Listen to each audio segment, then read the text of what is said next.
All right. Hi, everyone. It's 1 o'clock here in the Pacific, so I think we'll go ahead and get started with our webinar today. We're really excited for this webinar. We've really enjoyed our time with Dr. Renee Van Norman. Some of you, this may be your first session that you've joined, or others of you may have been with us for the other two, but we're glad that you're here today and want to welcome you to this session that's part of a larger series offering mental health and suicide prevention information, support, and resources in response to the global pandemic.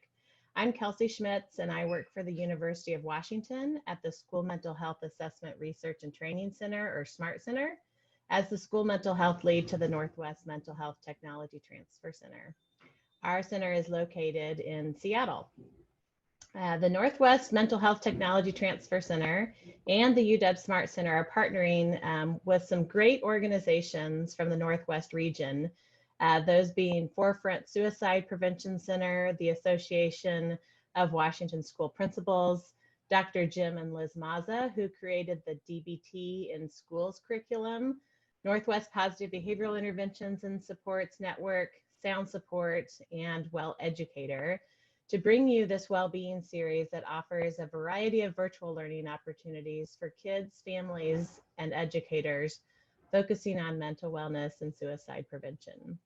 Today's 90-minute session, as I mentioned, is the third in a series of 4 educator wellness webinars, and it's focused on mindfulness practices that can help change the negative loop of self-criticism and perfection.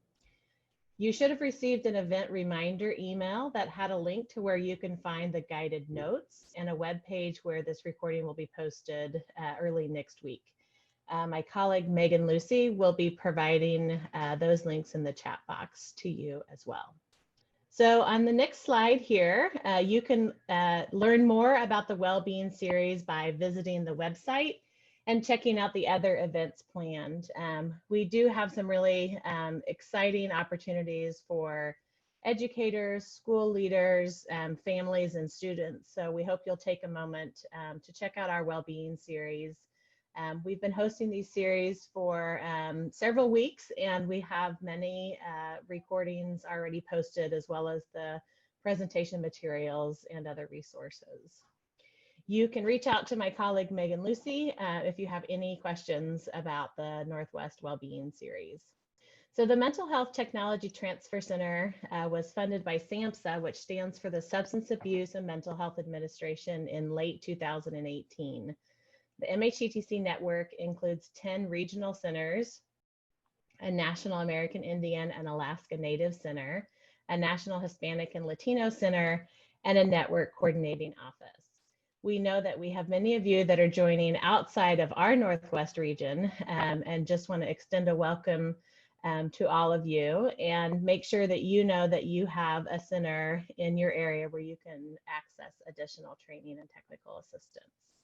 So the Northwest Mental Health Technology Transfer Center supports the school mental health workforce in Alaska, Oregon, Washington, and Idaho. And this slide lets you know how you can get in touch with our Region 10 Center by visiting our website.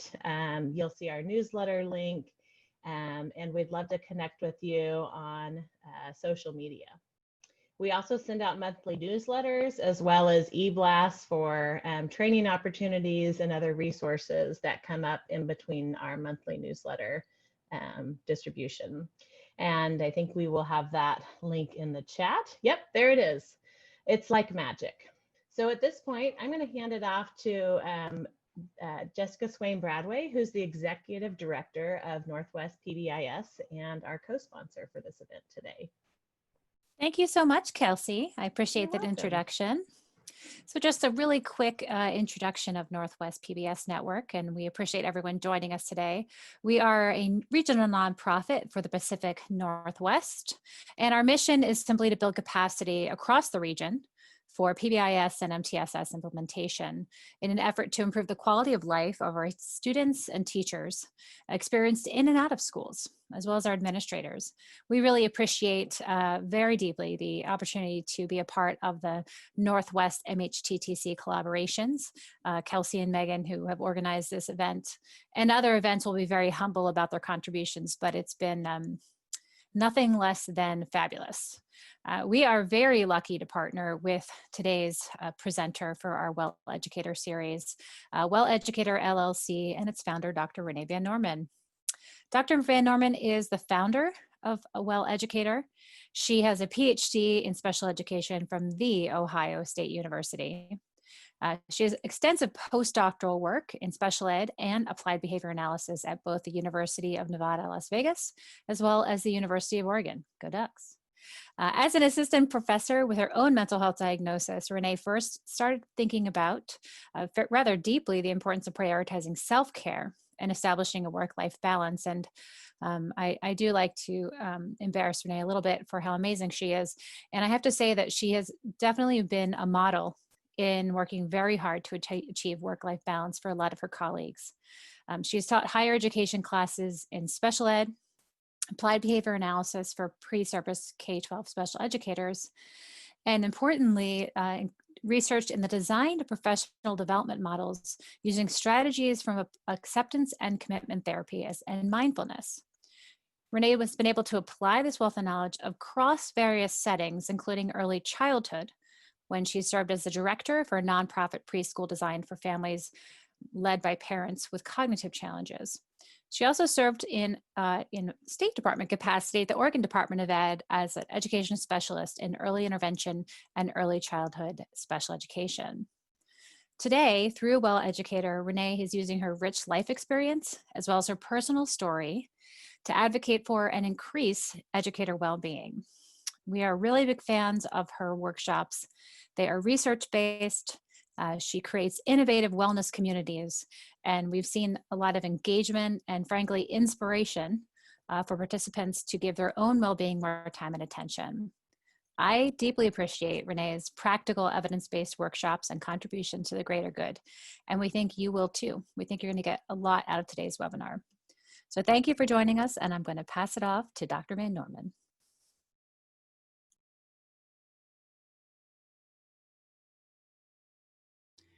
Thank you very much for that lovely introduction, Jessica. Well, welcome, and you made it to another Friday. I wanted just to take a minute to do a little bit of something off the cuff here.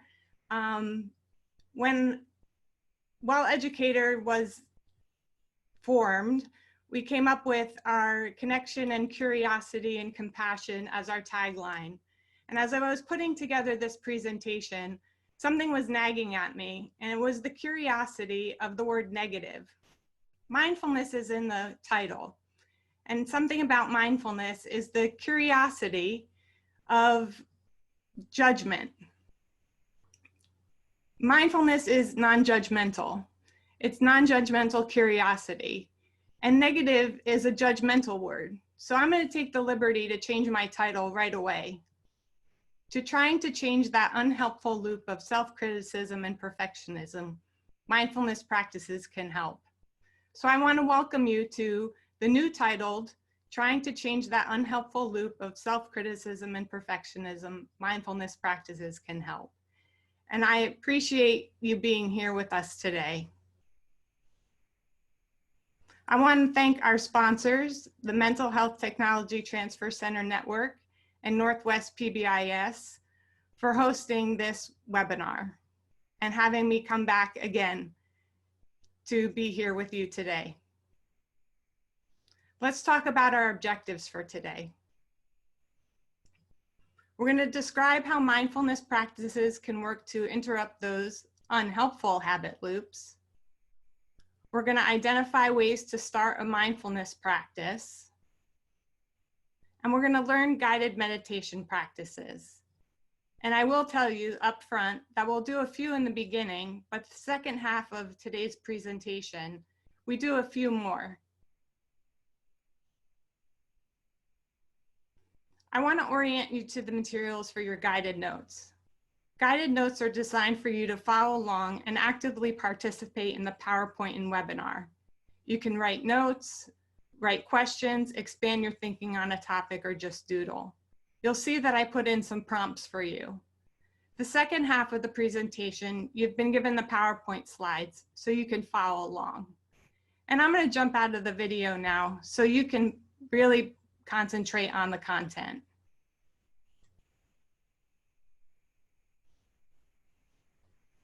So here's our agenda for today. We're going to set our intention. We're going to do some talking about mindfulness and meditation techniques and practices. We'll talk about how a habit loop forms, how mindfulness can help interrupt unhelpful habit loops, and self-management for habit change. But first, let's set our intention. I'd like you to complete this sentence for yourself, and you can write it down in your guided notes if you choose to. That's a little bit of active responding. Right now, I will put aside my thoughts of, by, so I can. Let me provide a model. Right now, I will put aside my thoughts of how excited I am to bring you this content by embracing those good feelings so I can be grounded and fully present with you here today. So let's just take a quick moment to have you complete that for yourself.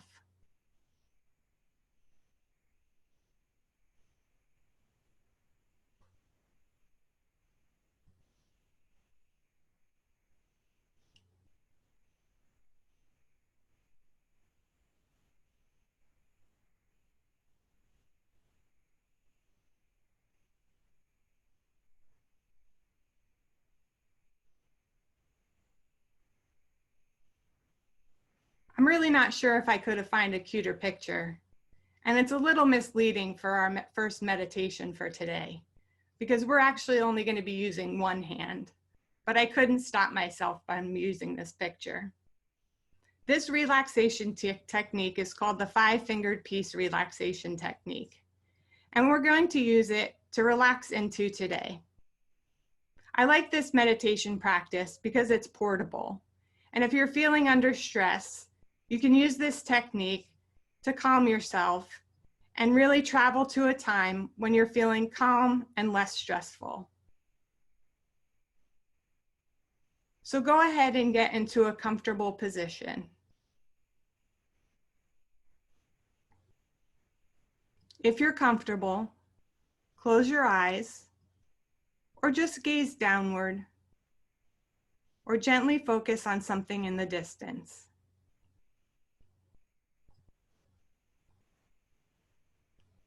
Take a deep breath in and let it out. Follow along while I read this guided mindfulness practice.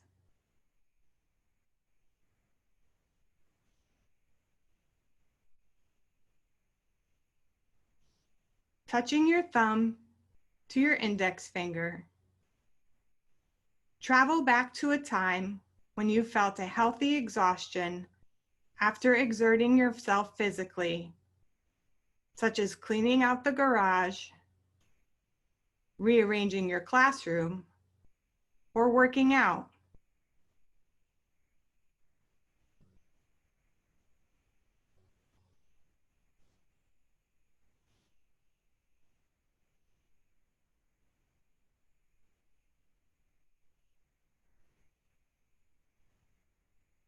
Touching your thumb to your middle finger, travel back to a time when you had a loving exchange with someone special, such as reading a touching card, a peaceful moment with a student, a positive comment from a colleague.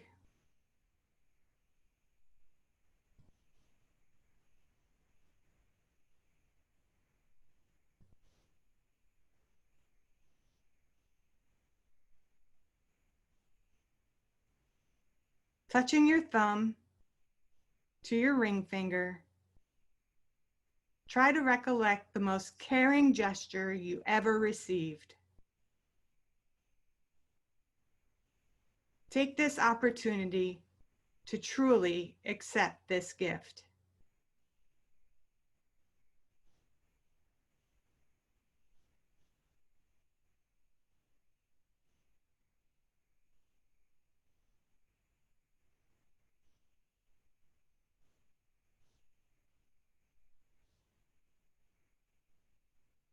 Touching your thumb to your little finger, travel back to the most magnificent place that you've seen or dreamed about.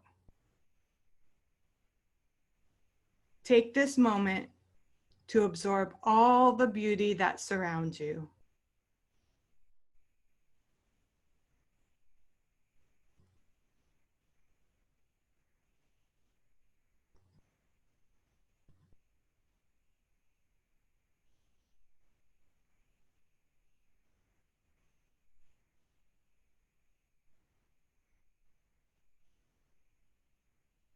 This 5-finger relaxation is your ticket to building inner strength, harmony, and a sense of ease. And this is adapted from 5 Good Minutes, 100 Morning Practices to Help Stay Calm and Focused All Day Long by Jeffrey Brantley and Wendy Milstein. And as I mentioned, it is helpful and portable during times of stress.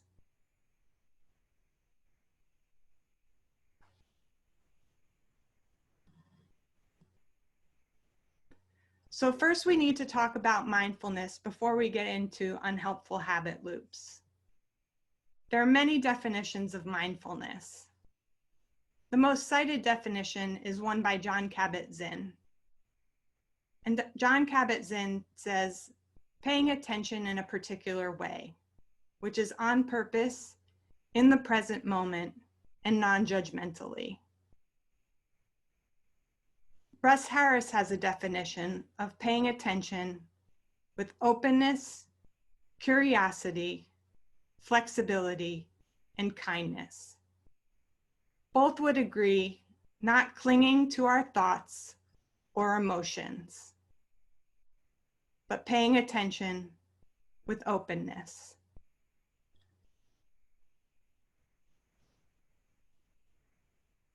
Dr. Russ Harris talks about ways to cultivate mindfulness. He says, while many people think mindfulness means meditation, this is not the case. Mindfulness is a mental state of openness, awareness, and focus. And meditation is just one way amongst hundreds of learning to cultivate this state. We can cultivate mindfulness in our daily routines. Erin Human did this infographic about Mindfulness 101. And if you subscribe to her primary emotions, there are 6 of them: anger, sadness, joy, fear, surprise, and frustration. And she says you don't choose to have these primary emotions. They just happen to you. But what comes next is up to you. We can get curious and observe without judgment. We can be mindful. We can take that pause before we react, and we can respond. We can identify that primary emotion we are feeling, and we can accept our emotion just as it is, remembering that this too shall pass, and go into acceptance. That's mindfulness. Or we can choose to react and add judgment and opinion. And that's where we have secondary emotions, where we get into the, it shouldn't be this way. Oftentimes, when we get into judgment, we get into more suffering. When we get into acceptance, we can find more serenity and peace. Marsha Linehan talks about mindfulness in our daily routines using the what and how skills. And she's the creator of the dialectical behavior therapy. She talks about the what skills as observing through our senses, using wordless watching, describing, putting words to what we experience, and participating, jumping in and doing, like dancing and singing. And our how skills, we do that non-judgmentally, like we talked about earlier in Jon Kabat-Zinn and Russ Harris's definitions of mindfulness. And we do it one mindfully, one thing in the moment. And we do it effectively, what works for us. So let's look at what it looks like in a daily routine. Here's my apartment. I need some reminders to have me do just this moment, just this task, things one mindfully. And Mr. Rogers happens to be my hero. So on the right-hand side is just this moment, just this task, eating mindfully. So I can observe using all 5 senses and eat non-judgmentally and one mindfully using my how and what skills. With the file folders, I can participate, lean in fully, one mindfully, and effectively in doing my work. On the left-hand side, I can describe and put into words my experience while I'm making tea, one mindfully. The point is that we can practice our mindfulness skills in our daily routines. But meditation is also a tool to achieve mindfulness. Ideally, as you practice meditation regularly, you'll find yourself being more mindful, aware, and focused throughout the day. So let's watch a video by Happify on Meditation 101.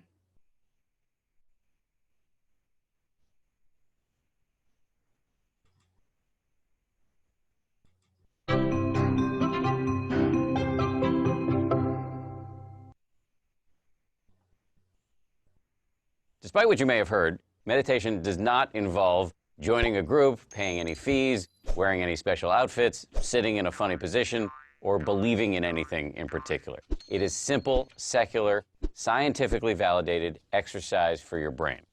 You don't have to do it yet, but just so you know, here are the 3 steps. 1, sit with your back straight and your eyes closed. 2, notice the feeling of your breath coming in and going out. Pick a spot where it's most prominent. Usually that's your nose or your chest or your belly, and just focus your full attention on the feeling of your breath coming in and going out. Now, as soon as you try to do this, your mind's going to go nuts. You're going to start thinking about, what am I going to have for lunch? Why did I say that dumb thing to my boss? Your brain's going to go nuts, and that's fine. The whole game is to notice when you've gotten lost and to start over, and then to start over again, and again, and again. Every time you do that, it's like a bicep curl for your brain, and it shows up on the brain scan. Scientists have found this in the lab. It's also, by the way, a radical act. You're breaking a lifetime's habit of walking around in a fog of projection and rumination, and you're actually focusing on what's happening right now. Meditation is unlike anything you do in the rest of your life. Failure is actually success. As I said, the whole game is just trying, failing, starting again, failing, starting again.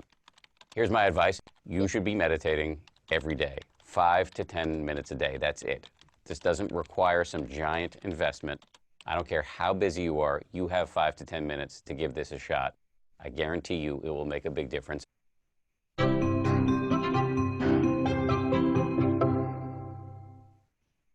So I just wanted to add a caveat here before we moved on about eyes closed meditation. It should always be a choice whether or not someone closes their eyes during a meditation.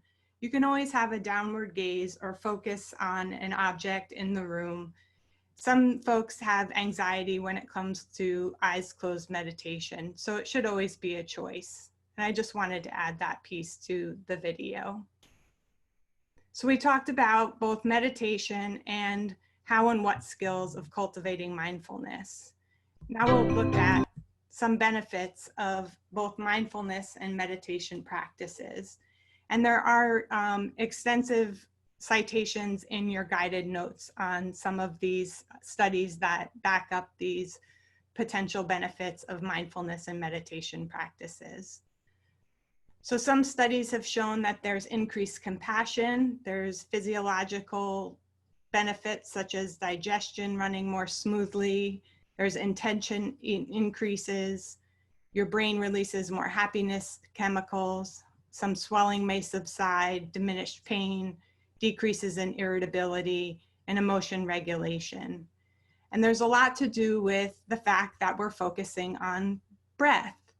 Breath has a lot to do with calming down the nervous system. So we're going to move into our next video and listen to the experts talk about the importance of breath in calming down the nervous system.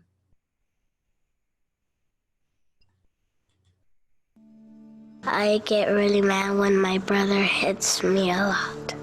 I don't like it when you say you don't want to play with me. When I'm mad, my brain can get a headache and it can start hurting. Your blood keeps pumping because you're like really mad. And you start to get sweaty because you're getting really, really mad. And then when you start getting really mad, you turn red. When your body can't really control yourself, mad just takes over your body. I just get out of control. It's kind of like if you had a jar and then the jar would be your brain and then you put glitter in the jar and that would be how you would feel like. If you shook up the jar and the glitter went everywhere, that would be how your mind looks. And it's like spinning around and then you don't have any time to think. And you sometimes punch stuff and people when you don't really mean it. When I get angry, I feel it in my heart. I really don't like when I get angry. The amygdala really reacts, but the prefrontal cortex tries to keep it down. When I feel like I want to, get really angry and yell, I just sometimes, take deep breaths. First you find a place where you can be alone, then you find some way to relax and calm down. When I need to calm down, I take deep breaths. I breathe in through my nose. Sometimes I close my eyes or just take deep breaths. It's coming down, it's not moving. It's slowing down and then it stops. And the heart pumps slow and then it goes into your brain. It's like all the sparkles are at the bottom of your brain. My brain slows down and then I feel more calm and then I'm ready to speak to that person.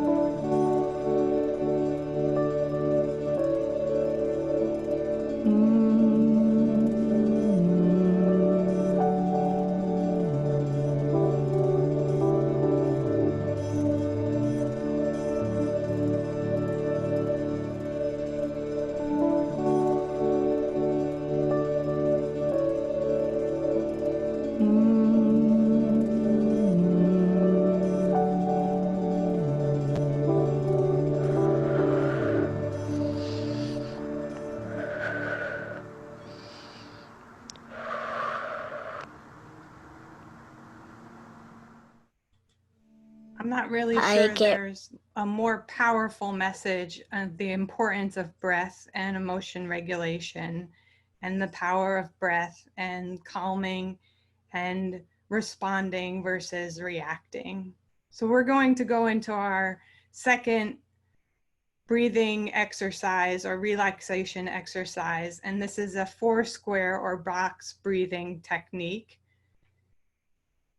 It's a great technique to use, especially if you're feeling stressed or feel stress coming on in the form of an increased heart rate, shallow breathing, or a tense body. This type of controlled breathing can help calm nerves and relieve stress by helping to regulate the autonomic nervous system.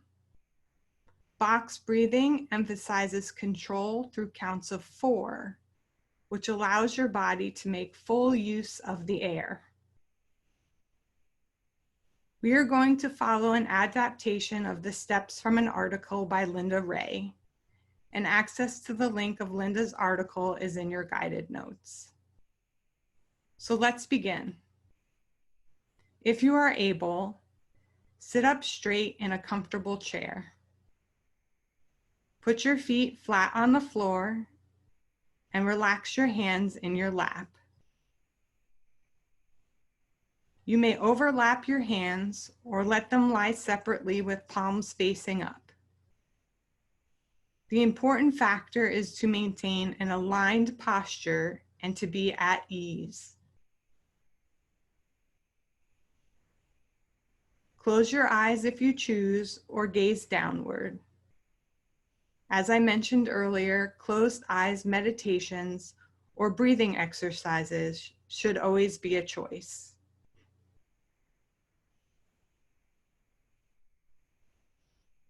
Close your mouth and breathe in slowly through your nose.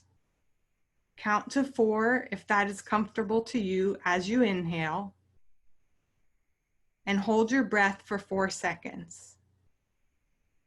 You are not trying to deprive your body of oxygen, but need to allow a few seconds for the air to fill your lungs.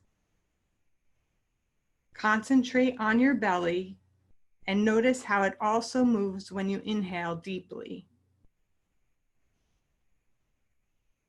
Open your mouth slightly and slowly exhale to the count of 4.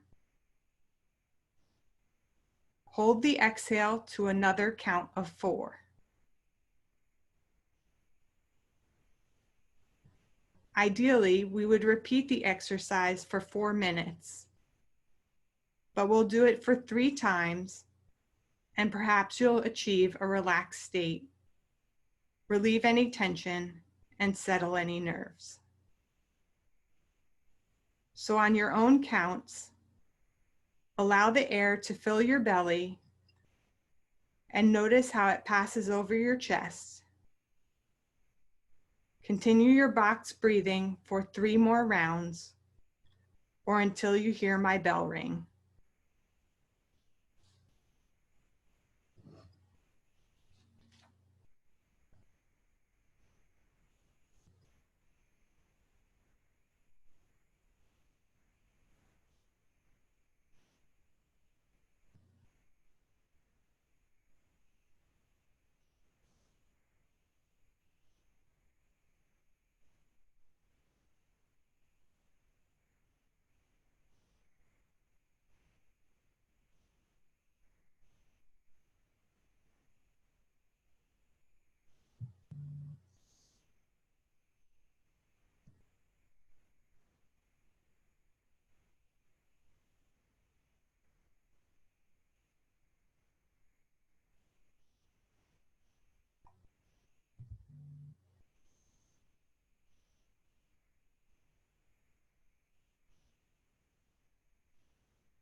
Hopefully you got to experience your 4 square or box breathing technique.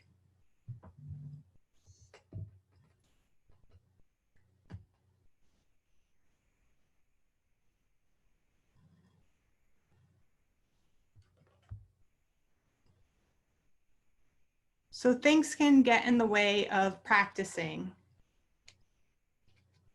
and setting up a meditation practice. Sometimes there's things that just get in the way, like no time to practice, can't get comfortable, don't know why I would practice.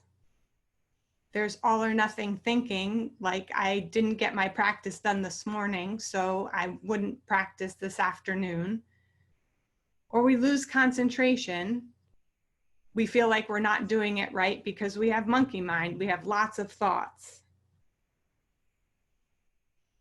These are some of the things that come up when folks talk to me about why they may not practice in the first place or why they stop practicing mindfulness.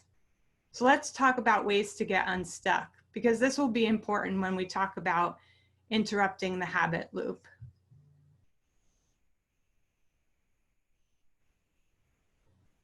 So one of the ways to get unstuck is to make sure that you have an intention. You want to know, why is it that you want to practice in the first place? What are your values around practice? What do you hope to gain? You should be really clear on why it is that you want to practice. What are your values? Do you want to decrease stress? Do you want to interrupt an unhelpful habit loop? Do you want to increase joy in your life? What is it that you want to practice for? And be really clear on that intention. And this is going to come up more than once because it's so important. Happify had some recommendations for starting a meditation practice, and there are also strategies for getting unstuck. Setting up a regular practice time, maybe a few times per week, 10 to 15 minutes, so you can hold yourself accountable for the times that you wanted to practice.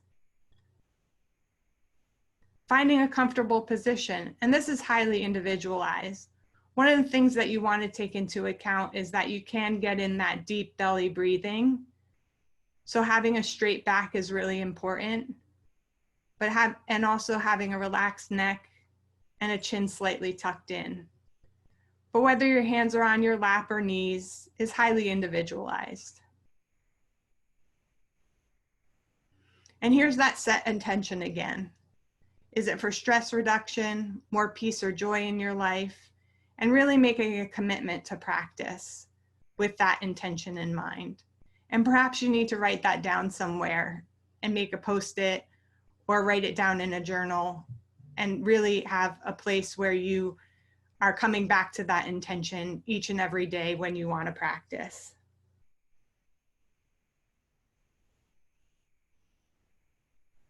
Take it one day at a time. If you miss a practice and your practice time was in the morning, then recommit in the afternoon. Try to find a time that you can sit quietly for 5 to 10 minutes and practice your meditation practice. Remember, we can be mindful throughout our day, but if we are committed to a meditation practice and sitting meditation practice, like we watched in the video, Happify Video 101, just because we missed it in the morning doesn't mean that we can't do it in the afternoon. And that's that all or nothing thinking. But have some self-compassion for yourself and be patient with yourself, especially when you're first getting started. And proceed mindfully throughout your day. Resume your day with mindful awareness. Engage in those mindful awareness activities that we talked about earlier, like making your tea or eating mindfully, taking a mindful walk. Those are all things that you can do mindfully, and it'll reinforce your meditation practice. If you're anything like me, you may have a hard time starting a mindful meditation practice and sitting quietly with your own thoughts at the very beginning. So you might want a guided meditation. Here's just a few guided meditation apps that you can use. Insight Timer is my go-to. It has over 1,000 free meditations. It also has, when you graduate to a quiet meditation or seated meditation timer with music and a bell and a timer.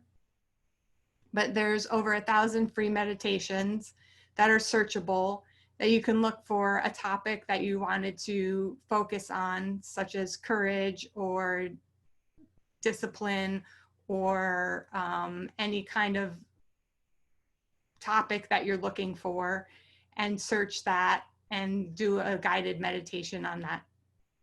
Headspace is also free for K-12 educators, so that's another guided meditation app that's available to educators. For those of you that can't find the 5 to 10 minutes in a day right now, you can set up mindful reminders throughout the day using a Calm app. Mindful reminders are like notifications that come throughout the day that can remind you to be mindful. Taking deep breaths, whether you're in judgment. And these are excellent ways to just remind yourself to be a little bit more mindful throughout the day.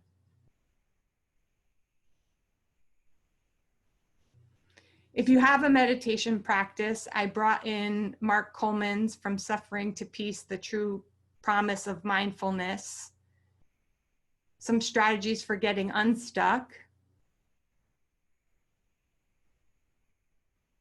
He suggested sitting for longer periods of time in meditation. So if you want to go deeper in your meditation practice, for actually sitting longer times in meditation. Maybe finding a mentor and going one-on-one in guidance about your practice. Studying different techniques for focused attention. Maybe you need a different environment that are more quiet and conducive for meditation. He enjoys nature. Perhaps attending a concentration meditation course or a silent meditation retreat. And here's that intention again. So really having a strong intention. Why is it that you want to start a meditation or mindfulness, a mindfulness. Need to take a sip of water. And why did you want to start a mindfulness meditation in the first place?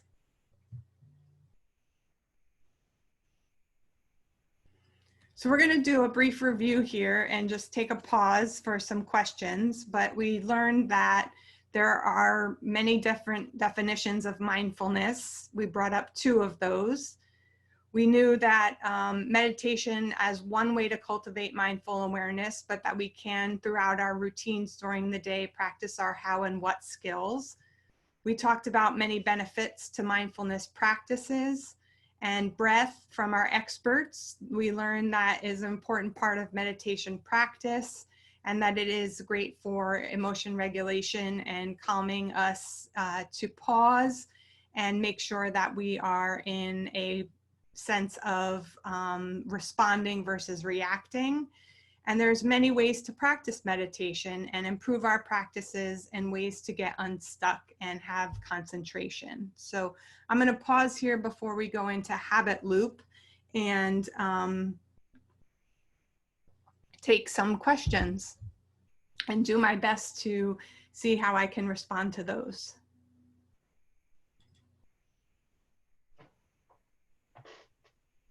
Hi, everyone. Kelly. Kelsey, and just want to let you know, if you have any questions for Renee at this point, you can feel free to click the Q&A feature and type in your question, and I'm happy to ask those of her.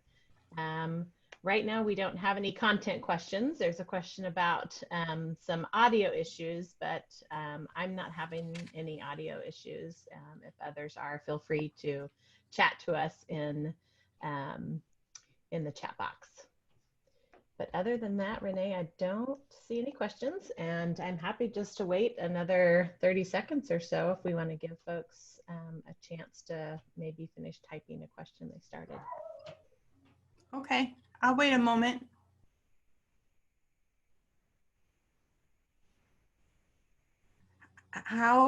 So Lion is asking, how have you integrated mindfulness in ABA? We're actually going to get into that next around integrating into the interrupting a habit loop.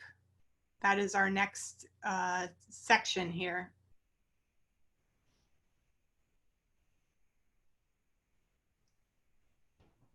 Looks like we've had a few more come in. How do you go about suggesting mindfulness to students?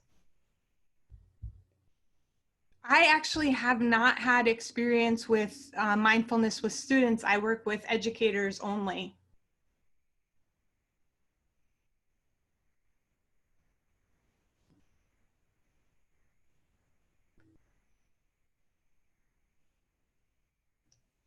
I would imagine, though, that Karina, I would imagine that the benefits, I would talk about the benefits to mindfulness. I would talk about the importance of breathing. I may even show, I know people have shown the video, the breathe video to students before.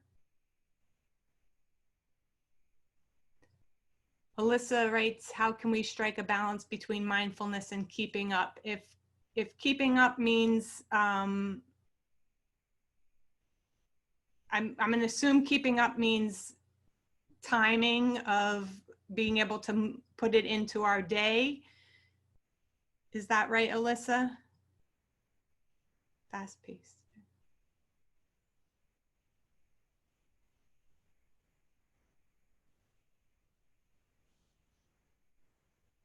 I'm not sure I understand the question.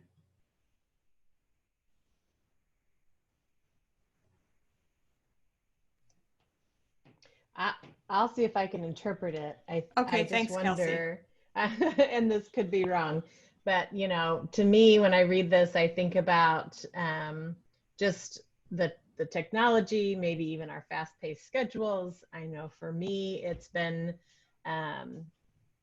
just a really busy time lately, you know, with the response to COVID that our team is doing.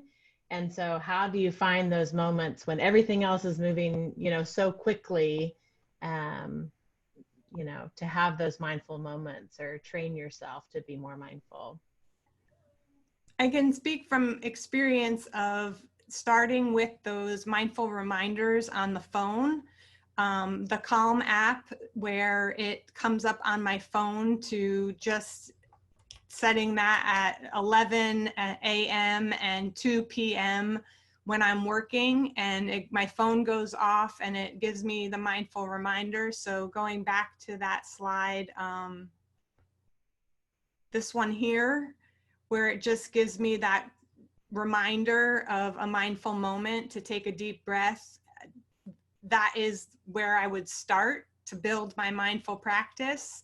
And then the second piece would really, if you're really wanting to do that, is that intention piece. You need to be clear on whether or not that is something that you want to do. The second thing is picking one thing out of your day to be mindful about. So for example, when I started, I decided to be mindful in brushing my teeth. And that was the one thing that I decided to pick where I was going to slow down during the day and actually be mindful and use my senses, to use my how and what skills to be mindful about brushing my teeth. So I slowed down. I was mindful about it. I did it non-judgmentally. I used all 5 senses to experience it.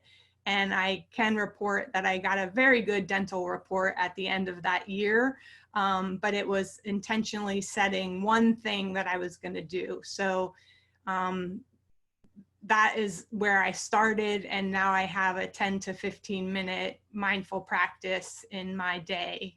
So really just picking one thing that you can start with is where I would say to start.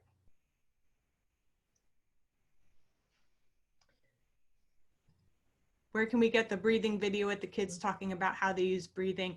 It's a YouTube video that you can just breathe is how you can find it. And I believe it's also a link to it in your guided notes.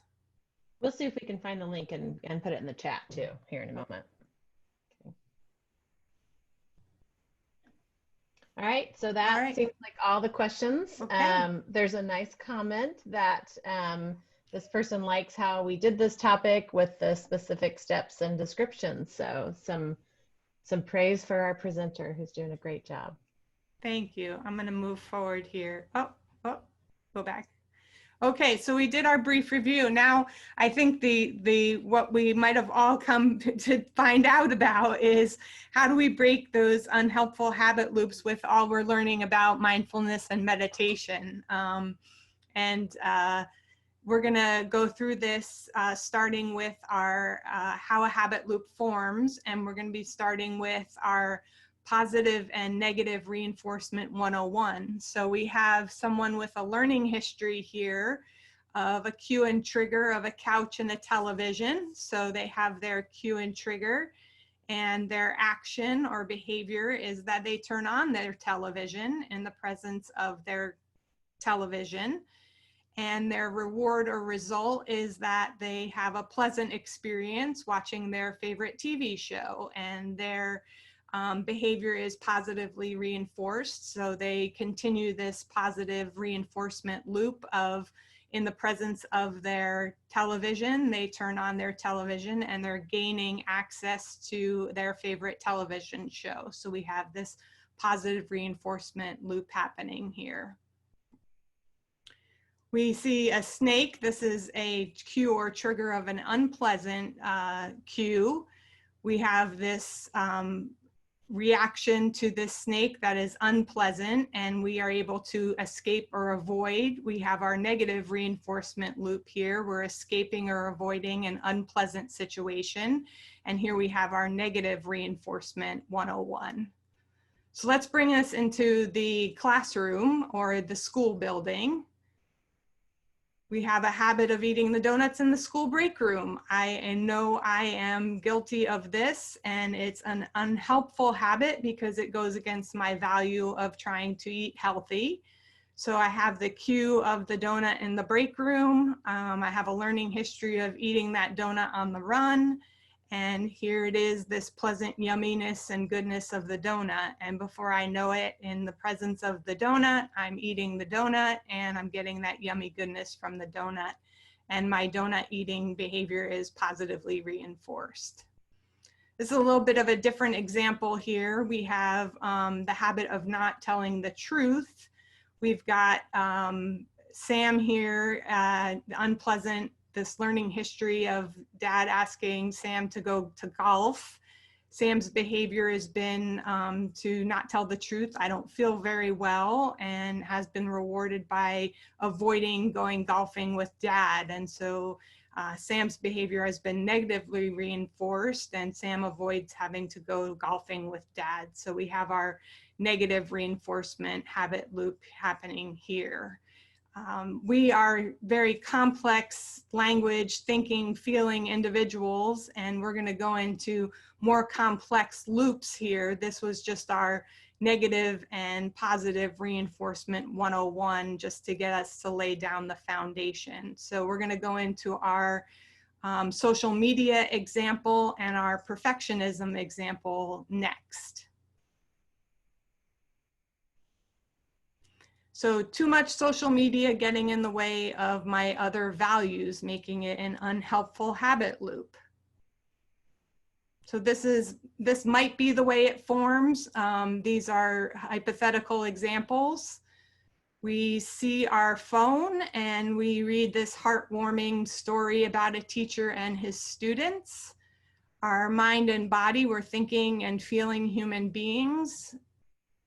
Wow, it is amazing. What an incredible teacher, we're thinking. We feel joy and excitement in our body. The effect is that it is a pleasant effect. And we have this urge in our body, this urgency, this feeling, this physiological feeling. We have these thoughts, oh my goodness, I have to share this. Our action then becomes, we share this and we wait for the reward. What the reward might be is highly individualized for everyone, and we got 3 likes, and that happens to be rewarding for us. And it is a pleasant event for us, and therefore the loop starts again, and we're on our phone for hours at a time, and we don't know, time passes, and we are in this unhelpful habit loop. So that's a possibility of how a habit loop might form for being on social media. An unhelpful habit loop might form for being on social media for long periods of time. For perfectionism getting in the way of other things I value, I used a personal example that I wanted to play out later for you, because this has had a very personal effect on my life using mindfulness, and that's what I play out for you later. And I wanted to not trigger anyone, knowing that education or educators very much so have, the literature says that there is a perfectionism kind of strain in educators that want to do the very best that they can with their lessons. So I used a webinar example instead of a lesson example. So we'll play this out for you the best we can here. So the cue or trigger might be just finished webinar slides or a lesson plan, and I'm reviewing them, and I have the thought, these aren't good enough. This is a thought that I might have, and I'm a thinking and feeling human being. My body tenses, heart rate increases. I may have shallow breathing. Maybe I should keep working. This is a thought I might have. What if it goes sideways? These are things that I might be thinking. And these are unpleasant. These aren't pleasant thoughts that I might be experiencing in my body. And I have this urge, this urgency to keep working to make this perfect webinar happen. I want this to go well for everyone. And so I stay up late, neglecting other obligations, which I value, making this an unhelpful habit loop. And this is the reward. The reward might be that I start to feel a little bit better, but I escape some of those negative emotions and sensations. I am starting to feel a little bit better. So you see that there's half a smiley face there. I start to escape some of those heart rate increases and shallow breathing, intense body, but I'm not feeling 100% better because I'm actually neglecting other obligations which I value. In this example also, I may have a learning history where I was given some positive feedback on the lesson plan or the webinar slides that I did a good job, and by that I keep going and keep working at it and stay up late, and that reinforces that behavior of continuing to work on it and become more perfectionistic at that work. So the learning history might be that I immediately start to feel a little bit better, but also in the long run, I'm also getting some positive reinforcement for that. So a couple things might be going on here, but the big idea is that it's a loop, and I'm getting some positive and negative reinforcement happening in this loop. So what we really want to do is how mindfulness works to interrupt some of these unhelpful habits. And we're going to talk through some examples of the perfectionism example of how mindfulness and practicing some mindfulness. So we're going to be practicing some mindfulness techniques to interrupt these unhelpful habit loops. So when we're triggered and our mind body has these thoughts and sensations, such as body tensing and heart rate increasing, we may have some shallow breathing. Maybe I should keep working on these. What if it goes sideways? When we're having those unpleasant experiences, or even if we're having those pleasant experiences with the Facebook example or the social media example, we can simply notice what we're experiencing in our thoughts and our body. like Dr. Harris said, we can pay attention with openness, curiosity, flexibility, and kindness. And to do that, we simply notice what our body is tense, that our heart rate is increasing, that we can say to ourselves, that's an interesting thought, get curious about that. And our effect is that we're not being swept away by our thoughts, and we're interrupting that habit loop right there. So we're using a technique in mindful awareness, and we're going to do that one next. We're going to do a body scan meditation, and we're going to actually interrupt that habit loop. So let's move into our third meditation for today and try a body scan meditation.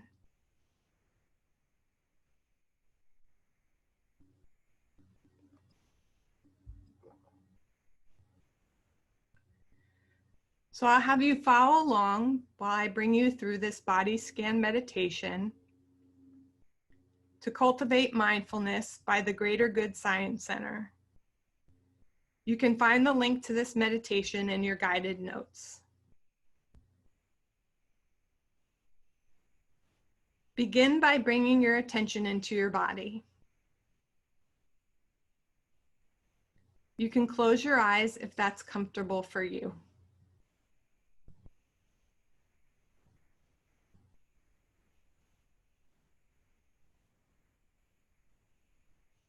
You can notice your body seated wherever you're seated,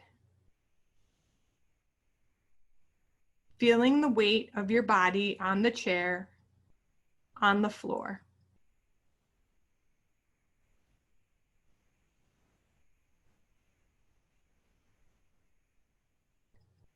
Take a few deep breaths.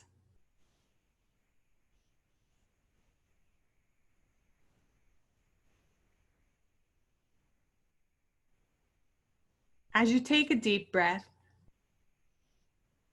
bring in more oxygen.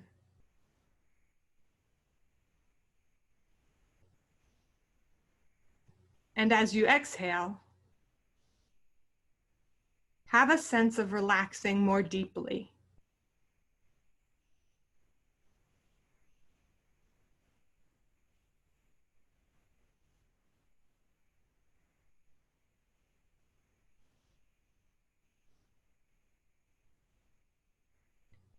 You can notice your feet on the floor. Notice the sensations of your feet touching the floor.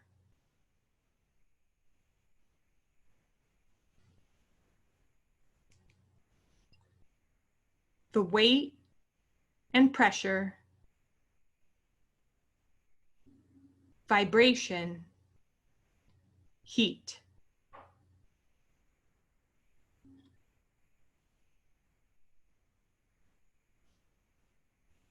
You can notice your legs against the chair. Pressure, pulsing, heaviness, lightness.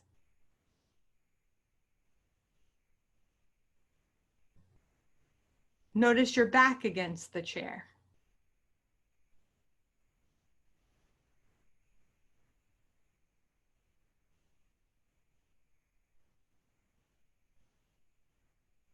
Bring your attention into your stomach area. If your stomach is tense or tight, let it soften. Take a breath.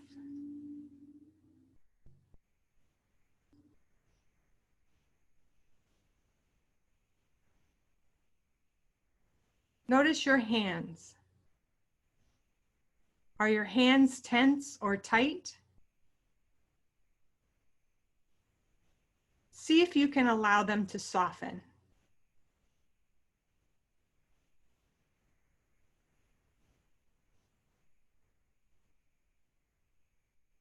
Notice your arms.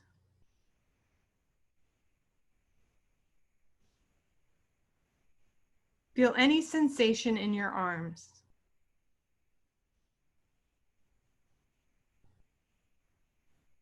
Let your shoulders be soft.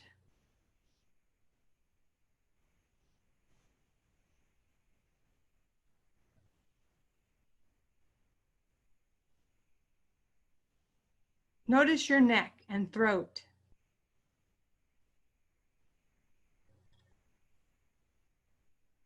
Let them be soft. Relax.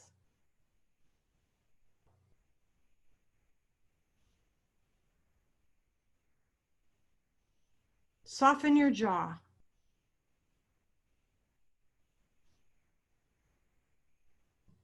Let your face and facial muscles be soft.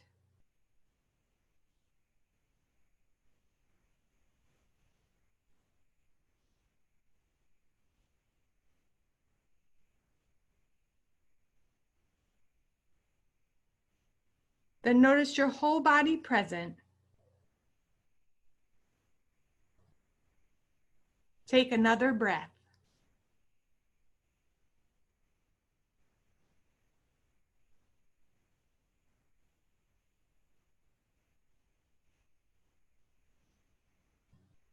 Be aware of your whole body as best you can.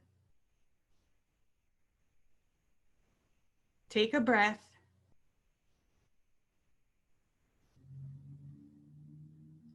And then when you're ready, you can open your eyes. Hopefully you got some peaceful meditation and relaxation from that body scan meditation. And when you simply notice what you're experiencing in your thoughts and body, you can interrupt that unhelpful habit loop between mind and body and effect.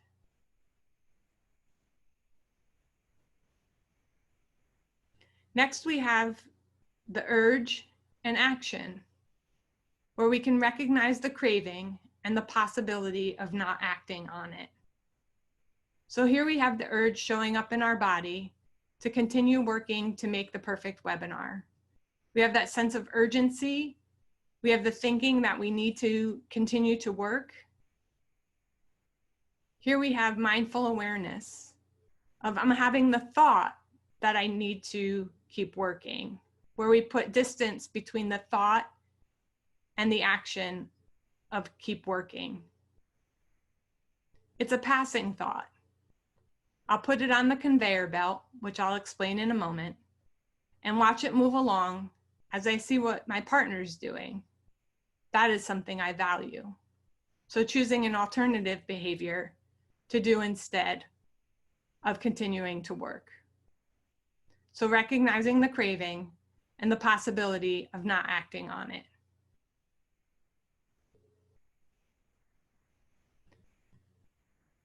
So I mentioned earlier we were going to do several meditations at the end of today's webinar.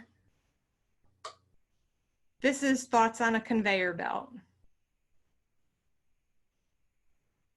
So I'm going to again invite you to follow along if you choose. This particular mindfulness exercise requires a bit of visualization. See if you can visualize a conveyor belt. For those of you who are not visual, I have put up a picture of one on the screen.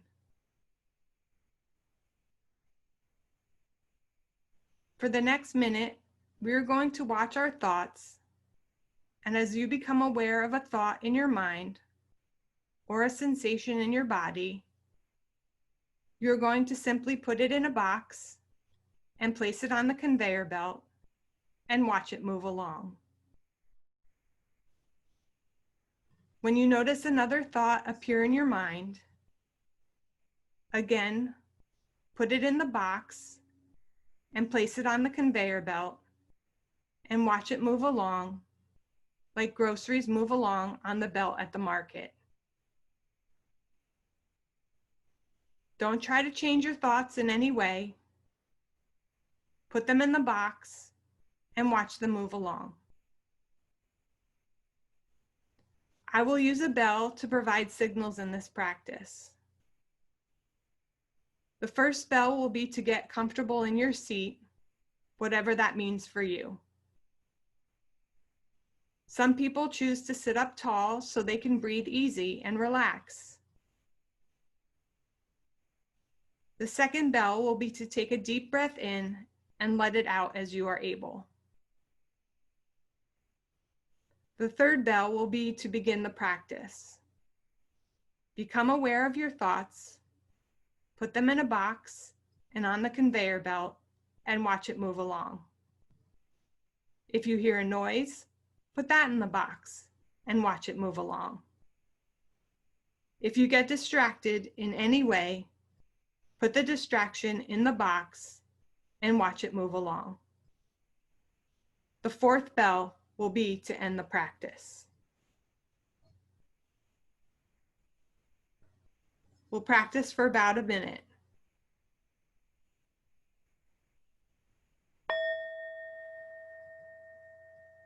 Get in a comfortable position.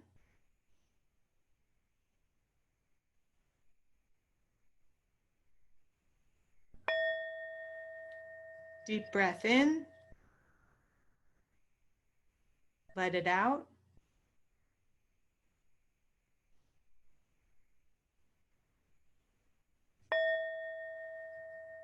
Begin.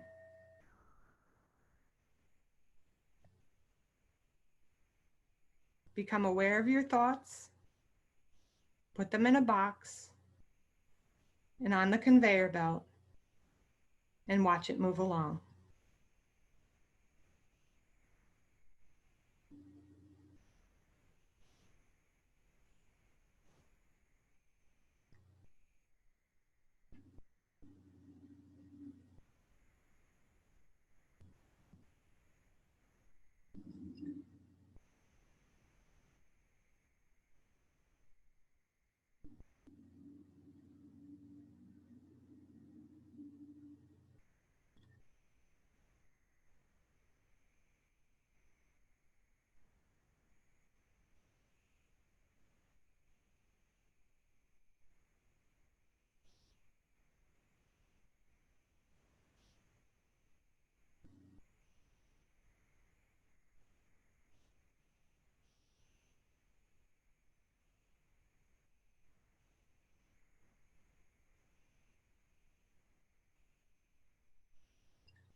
So between urge and action,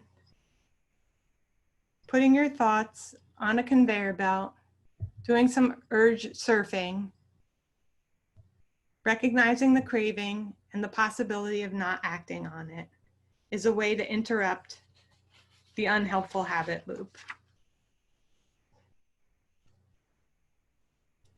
What happens if the action occurs? So you've stayed up late, neglecting other obligations which you value, and you've contacted the reward or result. You've started to feel a little bit better, and you've escaped some of those negative emotions and sensations. This is still where you can get mindful and curious and do some reflection and use your mindful awareness. Perhaps this is where you journal. When I stay up late, although I seem to feel better in the moment, I miss out on a lot of things I enjoy doing. There are other things I value. I'm also tired and unhappy the next day. This is also where you can bring in some radical acceptance. You start to accept some of those negative emotions and sensations as part of life. You can choose to make a behavior change here if that's something that you value.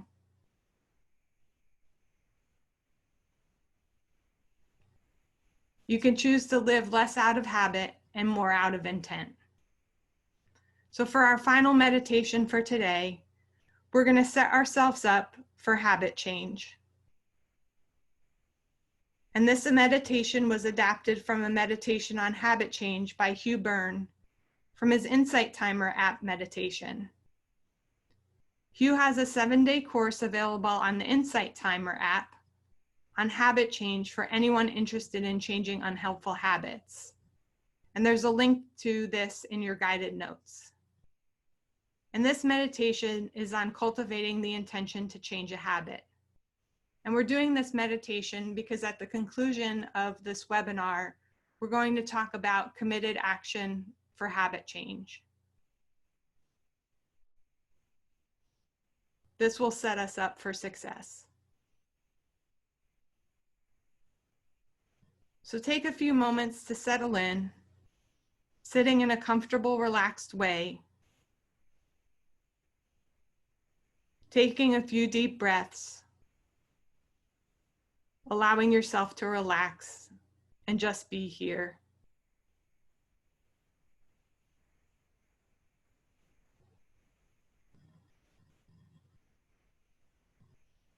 Be aware of your body and your feelings. And notice any thoughts that come up.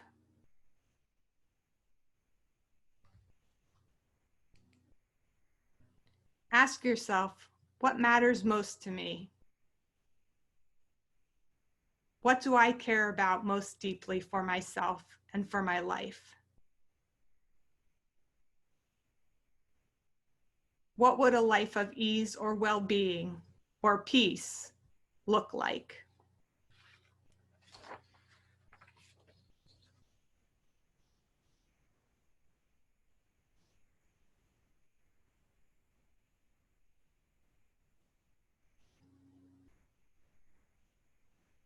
If you identify a habit or a pattern that you wish to change, you might think about steps you could take to change this habit. Let's say, for example, you want to cultivate the habit of meditation on a daily basis. You may say, each day when I wake up, I'll have a cup of tea and then sit down to meditate for 15 minutes or 20 minutes or however long. Or if you find yourself procrastinating, you might make a commitment or work on schoolwork for only a set amount of time and say, that's good enough. You might also envision an obstacle to carrying out this new behavior and think about how you might meet the obstacle if it arises. The most important step is to bring our behaviors and patterns of thinking into awareness, and then reflecting on whether this behavior or pattern is helpful to us. And then to reflect how important it is to make a change, and the steps we need to take to move in a more beneficial direction, meeting it with kindness and with friendliness.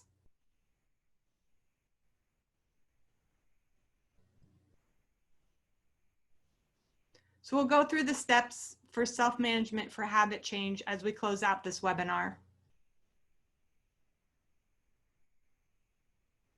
You'll want to specify a goal and define a behavior or action to be changed. So let's say that you want less social media to change in your life. And you set a goal of social media for only 1 hour a day, 2 periods of 30 minutes. You want to self-monitor that behavior. Maybe count how often you use your cell phone for social media and the duration in which you use it. You set up new triggers and cues and rewards for your new behavior. Perhaps having the cell phone lying around is too much of a cue for you, so you set up the cell phone in one place and you reward yourself for using your cell phone for the new time period. You go public with your commitment for change. You get an accountability partner, and you continually evaluate your progress and adjust if necessary.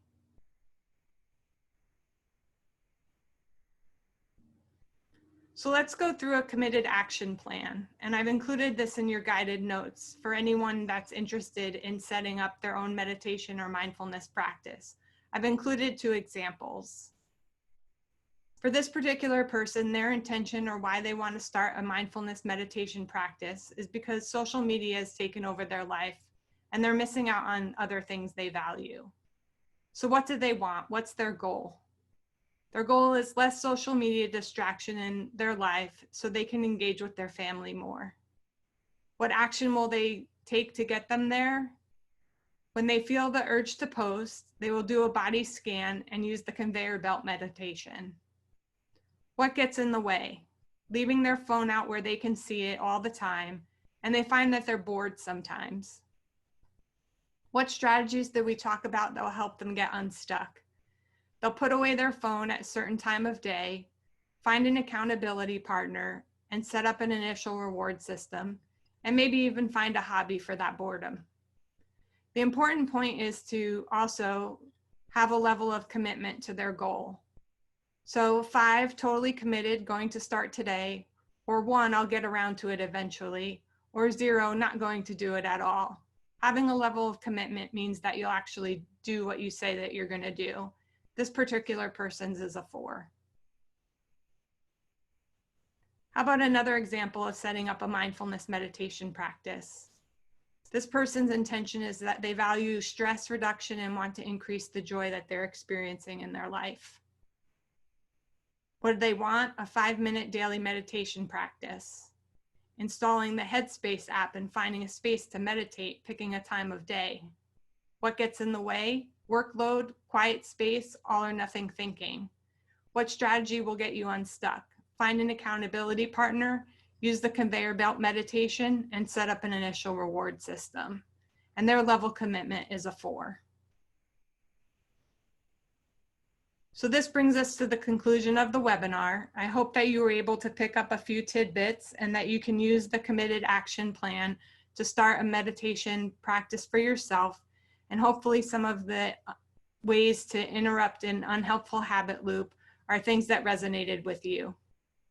Thank you very much. It's with much gratitude that I got to spend time with you today. I'm going to turn it over to Kelsey. All right, thank you, Renee. Just a huge thanks to you. I don't know if when we planned this, we intentionally made these for a Friday, but the last 2 that have been on Friday have been like the best gift to me during this entire pandemic. So I just want to let you know how big of a difference having these kind of guided moments of mindfulness and meditation have meant for me, especially at the end of the week.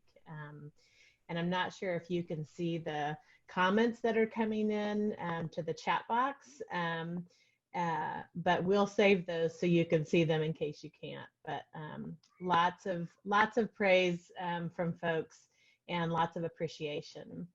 So I just want to offer that, and I want to thank you all for being here. Remind you all that we have some other events in our well-being series, including one more opportunity to hear from Renee on June 3rd. We're excited about that session because it's going to give us some time to focus on, while I know there's been a lot of focus on returning back to school, but we're still in a school year and we still need to provide some closure and end on a positive note. So she's going to come back on June 3rd. So hopefully those who are interested can register for our last session, which is cultivating a practice of gratitude and appreciation in your school community.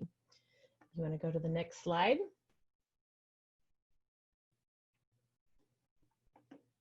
This is just a reminder how you can reach out to us, especially if you're in our Northwest region. If you're not, we work closely with the other 9 school mental health leads at the other centers, so we'd be happy to do an introduction for you. Just another round of gratitude for Renee for these amazing opportunities she provides for all of us.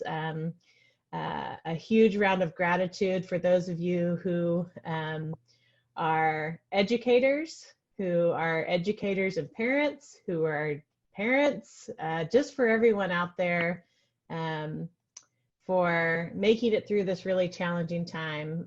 It's wonderful to be in such a wonderful community with all of you during this time.